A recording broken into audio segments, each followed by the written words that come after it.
Good evening or morning, wherever you are, ladies and gentlemen. And this is the Jaywalking Podcast. Again, one step at a time, one story at a time. Not gonna lie, this episode hits close to home, man, when it comes to just anime and just kind of like what I do for a living with mental health, mental wellness, all this other sort of stuff, man. And honestly, this is gonna be a special episode for me. So I just want to talk about more than just, the fights or plot twists when it comes to anime. I just want to talk about the healing aspect of, just anime, video games, fashion, comic books, whatever comes to your mind. Because honestly, this is literally one of those things where I get so into it and have a conversation when it comes to just anime and how has it impacted me for so long. But before we get on to that, I just want to welcome you again. If you've been listening to the podcast lately, one, I want to appreciate you so much because this takes a lot of effort and just a lot of like patience for me because I'm not the greatest speaker and I'm not the greatest like interaction when it comes to just like something like this format, like in a podcast. Granted, I've done it before and I can talk to people like in person and just navigate conversations, but I never got to experience this podcast like in this way. So please, if you have been listening, I appreciate you. And two, I appreciate the fact that you're listening to me out of all people that you could have been listening to or even watching on the video right now. You chose to listen and watch me and one that is just super appreciative because like I stated like in every intro and just even the title of my podcast like Jaywalking, I'm just taking one step at a time, like trying to stay in my lane and just express and share one story at a time, you feel me? But back to the episode intended. So again, I just don't want to talk about fights and plot twists too much, but I want to talk about the healing part of like anime, how much it impacted me. Now, I will say, like, whenever I'm going through any sort of thing, sometimes we have like our comfort food, our comfort in the gym, or just having a conversation with friends.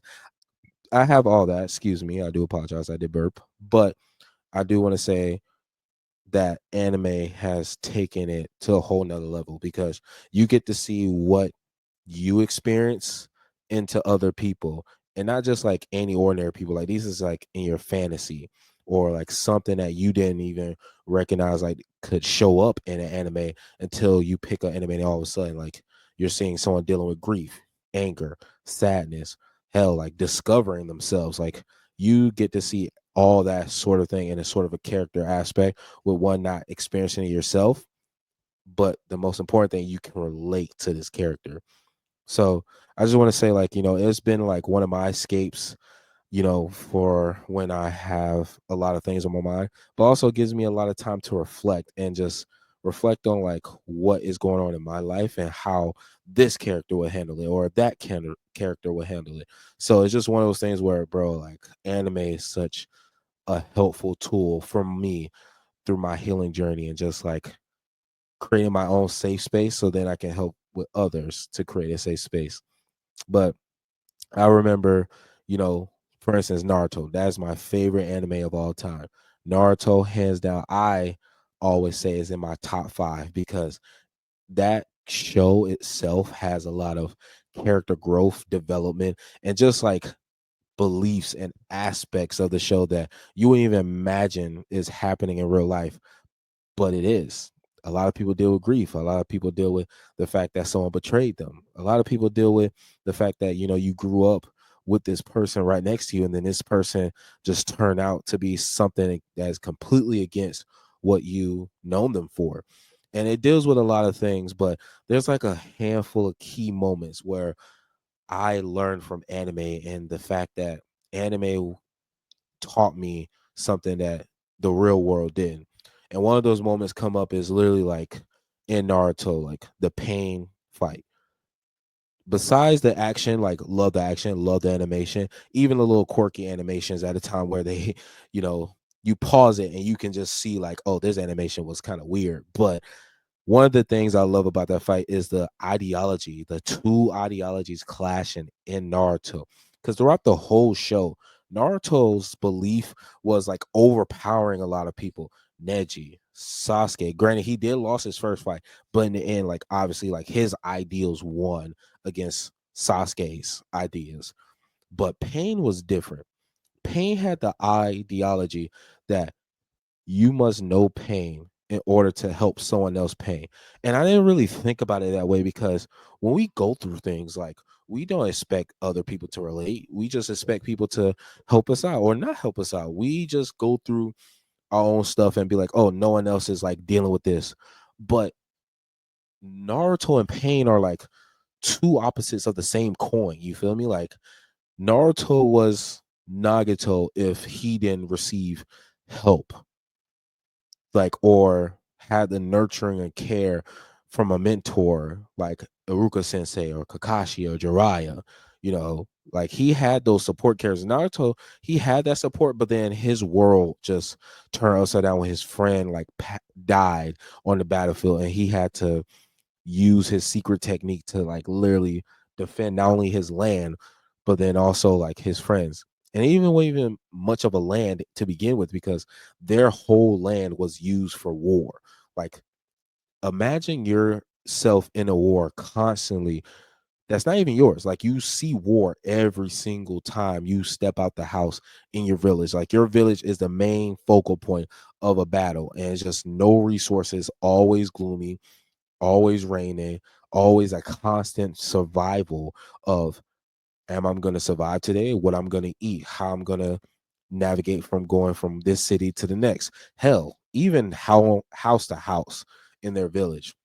And Nagato, which is Pain in this one, spoilers if you haven't seen the anime, it's kind of too late to have a spoiler, but if you subscribe or like follow me, like you should at least know who Pain is. But if not, just to give you a brief summary, Pain is one of the characters in the show where it's a different character named Nagato, and Nagato is controlling his best friend's body to prove a point that in order for you to know pain, you must experience it, and also this is the only way you can help people, and that revenge can be blurred with the word justice and what it means.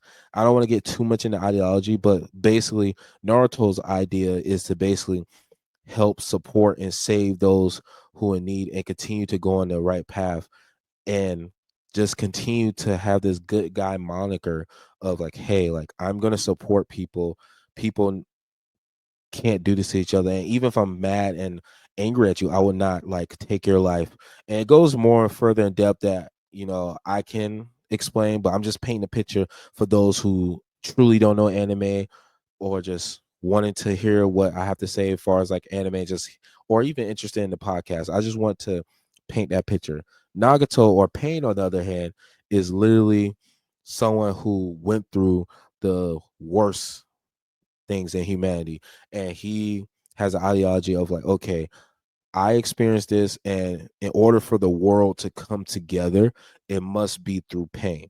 It cannot be through, you know, goody two shoes and sunshines and rainbow, or like having the mere hope that people won't have conflict with each other, because in the real world and even in anime, like there's always going to be conflict between one person and another, or one idea over another. And they completely displayed it so well, where Nagato is literally telling Naruto and actually proving his point, right, that you are mad at me because I killed this person. You're going to take revenge, but you're going to say it was justice. And he's basically also saying like, you can't save everybody. You can't just forgive, what these people have done. And again, like there's so many people that explain this fight so much in depth and so like, in detailed format with literally the manga panels. I'm just speaking it from a perspective of like a fan who like read, yes, the manga, but also seen the anime and just kind of like have raw emotion to it. So, but if you want to get more information about that, there's a guy called Swag Kage, and he goes in so much depth when it comes to like this fight and like Naruto characters. Him and Six on YouTube, you know, I hope I can link their channels in the description. But if you're ever interested about any sort of anime, go to them. Or my favorite one is Anime Balls Deep. I know the name sounds weird, but they are so lovely when it comes to so much information. And I even pull my information and facts from them when it comes like to anime characters, whether it's like versus battles or just anything to know about the character. I know so much about the character, but I'm going based off like my emotions when it comes to like this segment of the podcast. So if you want more of like an analysis, like proof, factual, like episode, please let me know in the comments or let me know in the DMs or like interactions, whoever that may look like. Let me know. If you want that from me, I'll definitely do that in one of the future episodes. But going back to the point, like Pain had this idea and Naruto had this idea, and it was just it was like clashing. And I was rooting for the villain because at that time I was like, bro, like pain is literally the only way you can learn and grow from shit. And it was just like so powerful, like these two was fighting, and it wasn't like necessarily like a winner or a loser. I felt more of like, okay, these both parties were right. It's just one person went about it differently compared to the hero, while the hero is obviously going to go through it, the ideal way of like what people are expecting of a hero to do. So that's like one of those things, and that's just like the first moment of anime that helped me. The second one, I'm not gonna lie, it's not considered, you know, an anime right away, but in the culture, like the nerd culture and just anime in general, like we consider Avatar: The Last Airbender as an anime. You can't tell me otherwise. Avatar: The Last Airbender is an anime. You can't tell me otherwise. One of the key moments I love from this show is literally Uncle Iroh challenging Zuko of what he wants. If you're a fan of this show, like you know exactly what I'm talking about. He's basically saying, like, who are you and what do you want? And then you see Zuko get so frustrated. But to give you a build up, Zuko, the whole entire show, was literally trying to find himself, and literally was like trying to find himself, like not only as a person, but as a person, but his purpose. He was wondering, like, what can I do besides capture the avatar to give to my father? Like, I can't go back home unless I give him the avatar. And you see Zuko throughout his journey having a tough time, not only capturing, the avatar and his purpose, but then like as he grows and develops and spends more time with Uncle Iroh, and Uncle Iroh's like, telling him some wisdom, you can see the confliction in him. And I relate to this so much because there have been times like in my life where I was so conflicted of who I was as a person. Even starting a podcast and just talking to you guys like this, like all the filler words, all the improper grammar, whatever you feel that is being pointed out, like that part, and then also just not knowing who am as a person from that point in time, like I was going through it, like I didn't know what to do. I was just saying, I'm gonna be like this person. I'm gonna be a player. I'm gonna just hang out with different people and just like not care about like certain passions. Then next thing you know, I was caring about like mental health and that passion, and that's what I'm currently doing now. But along the way, I was doing like, okay, I'm gonna do streaming. Oh, I'm gonna do other things, and I was just so mixed with what I truly wanted to do until I became much older, because I always thought I had the abundance of things I could do. Like, I'm gonna be good. I'm gonna be young for the rest of my life. But I'm gonna be honest, like, you know, looking back on my life and just comparing to the show, like it helped me to work through that confliction, just how like Zuko did towards the end. He made a choice to not follow the same purpose that something was given to him.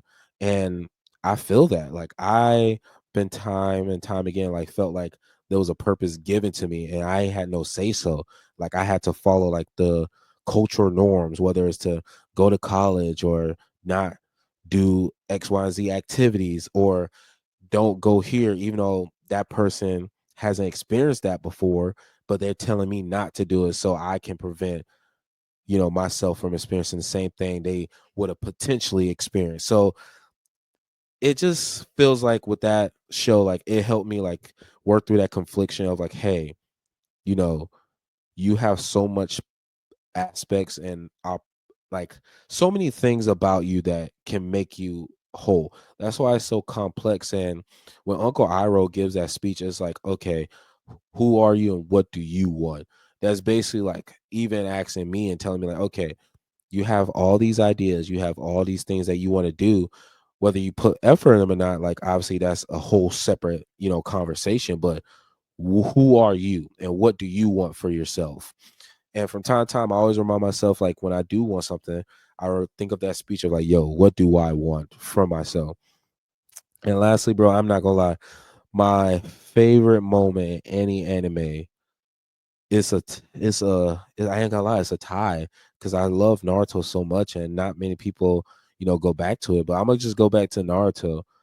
My number one scene that comes to my mind every single time that I love, and I'm gonna do an underrated one when I say this. So it's literally the episode where Gar and Rock Lee is battling, and I'm talking about pre-tuning exam. So I'm talking about like when Gara and Rock Lee first interact with each other, where Rock Lee tossed the weights off. That scene, I show that to everyone when it comes to Naruto. When I introduce him, like, watch this fight. And every time, like, I can connect with so many different people I didn't even recognize or even have a belief like, oh, I will be cool with this person. Like every time I show them that fight, it just brings one, like so many new connections and new people to interact with. Like it's so wonderful to meet with those people. And secondly, like the fight is so good. The fight is so good. And the idea of it is so simple. But the fact that someone who was not gifted at all with ninjutsu or, any sort of like chakra sort of essence power, and this person is only good at throwing hands. The fact that this man is throwing hands against like one of the best people so far in this series, and yes, he lost and got his bones broken, but the fact he stood up unconsciously to continue the battle and fight that is presented in front of him, peak cinema. I'm not gonna lie.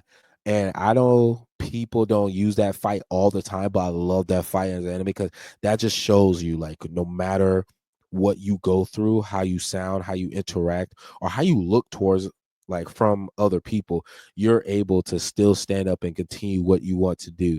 And that kind of motivate me even to this day. Like you need to keep going. Even with this podcast, I'm literally stumbling on my words, not being clear, and I'm just being raw and authentic.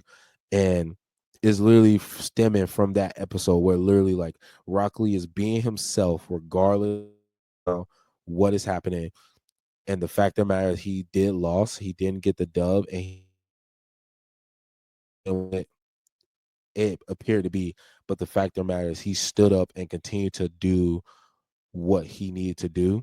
And yes, he was protected by Mike Guy, but the fact that he stood up unconsciously without missing a beat and his body just instantly react, I just love that, man. I just love that interaction. I just love the build up to it too, where it was a small, brief build up, but it was enough for me to get hooked on Naruto and the fights that came in the future.